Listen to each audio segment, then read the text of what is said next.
हरिओम मित्रों, मुझे पूरी उम्मीद है कि आप मस्त होंगे, स्वस्थ होंगे, प्रसन्न होंगे। अब हम चर्चा करेंगे ईश्वर की। इससे पहले हमने चर्चा किया था देवता पे और भगवान पे।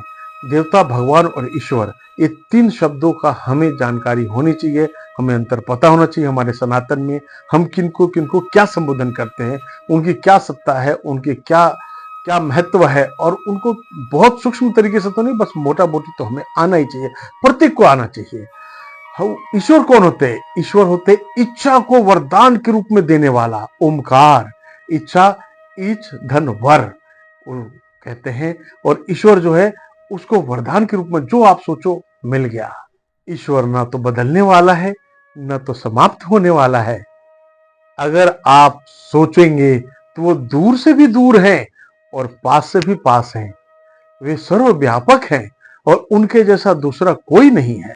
वे निराकार, निर्विकार, निर्विकल्प और अजन्मा है, सच्चिदानंद है। न कोई उनका आरंभ है, न कोई अंत है। मित्रों, ईश्वर समय और स्थान से प्रभावित नहीं होते हैं। वे सृष्टि से पहले भी थे और सृष्टि के बाद भी वही एकमात्र होंगे। वे सभी के आत्मा में हैं। वो आत्मसात करने की आवश्यकता है, वो परमानंद है। अमूर्त ईश्वर अंतर मन में रहते हैं। हमारे ऋषियों, महात्माओं ने अनुभव बताया है कि ईश्वर ही ब्रह्म है। ब्रह्म चार मुख वाले ब्रह्म से बात नहीं है, ये अपितु सर्वोच्च शक्ति है। सर्वोच्च शक्ति जो उत्पत्ति, पालन और विनाश करते हैं। मित्रों, वो महसूस किए जा सकते हैं। वो संसार की सर्वोच्च शक्ति हैं। ईश्वर निराकार है, कोई रूप नहीं, कोई रंग नहीं, कोई रिश्ता नहीं, कोई भेद नहीं। वो दिखते नहीं, महसूस किए जा सकते हैं। जैसे हम अपने माँ बाप के प्यार को महसूस करते हैं, वैसे परम पिता को महसूस कर सकते हैं। बस हमारा अंतर्मन महसूस करने वाला चाहिए। अंत में मित्रों, एक बात कहूंगा। एक संत कह रहे थे कि जैसे हमारे राष्ट्र में जनता जनार्दन, मंत्री, प्रधानमंत्री और राष्ट्रपति होते हैं, वैसे ही समझ लीजिए राष्ट्रपति कौन है? ईश्वर। प्रधानमंत्री कौन है? भगवान। मंत्री कौन है? देवता। जनता कौन है? भक्त।